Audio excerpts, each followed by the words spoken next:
4 വേദങ്ങൾ അങ്ങനെയായില്ലേ. പിന്നെ ഇടയ്ക്കിടെ ഈ വശത്ത് ഒരു വശത്താണ് കൊട്ടുള്ളൂ.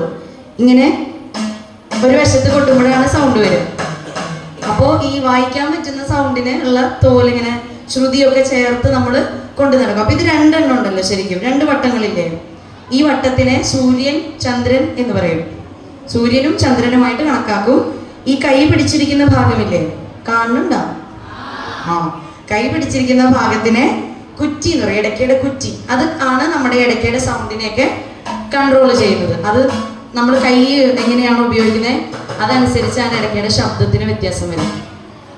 പിന്നെ ഈ ഇടയ്ക്ക ഭൂമിയിൽ വെക്കില്ല, അതായത് നിലത്ത് ഭൂമിയിൽ സ്പർശിക്കാൻ പാടില്ലാത്ത വാദ്യമാണെന്നാണ് പറയുക.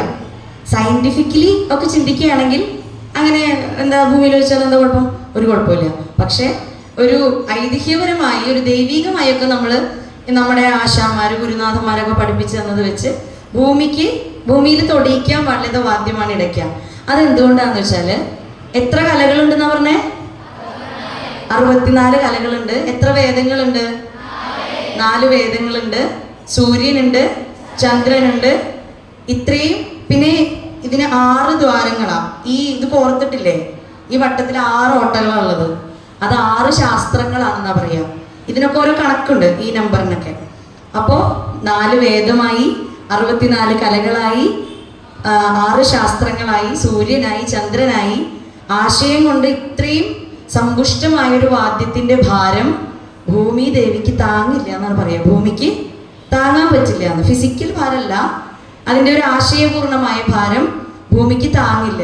അതുകൊണ്ട് ആകാശത്തിനും ഭൂമിക്കും ഇടയിൽ കൊളുത്തിയാണ് എപ്പോഴും ഇടയ്ക്കുക. നിലത്ത് വെച്ചിട്ടാവില്ല, നിങ്ങൾ കണ്ടിട്ടുണ്ടാവുക. ഇനി ക്ഷേത്രങ്ങളിലൊക്കെ പോകുമ്പോൾ ശ്രദ്ധിച്ചോളൂ, കൊളുത്തിയിട്ടിരിക്കുക എവിടെയെങ്കിലും. അപ്പൊ ആകാശത്തിനും ഭൂമിക്കും ഇടയ്ക്ക് നിൽക്കുന്നതുകൊണ്ടാണ് ഈ വാദ്യത്തിന് എന്ത് പേര് വന്നത്? ഇടയ്ക്ക എന്ന് പറഞ്ഞ പേര് വന്നത്. നല്ല കഥയല്ലേ? അപ്പൊ ഇടയ്ക്ക എന്താന്ന് മനസ്സിലായോ?